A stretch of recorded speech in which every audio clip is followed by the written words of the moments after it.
Yan mga ka-idol, pinapalitan ko na nga po yan.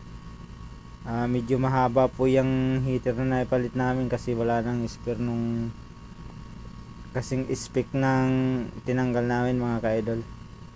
Kaya gawa na lang ng paraan. Ganyan tayo mga technician mga ka-idol. Para makatakbo yung linya, gagawa natin ng paraan.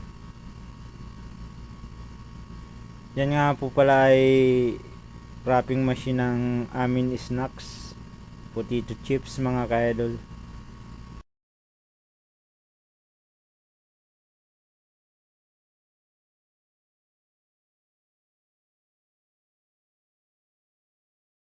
Yan pong makina mga ka-idol ay antigo na yan. Kasing edad pa yan ng company namin mga ka-idol. Yan ang kauna-unahan machine dito. Sabi ng mga nauna dito mga ka-idol. Yan pong kasamang kong senior electrician mga ka-idol ay tagal na rin po niyan dito.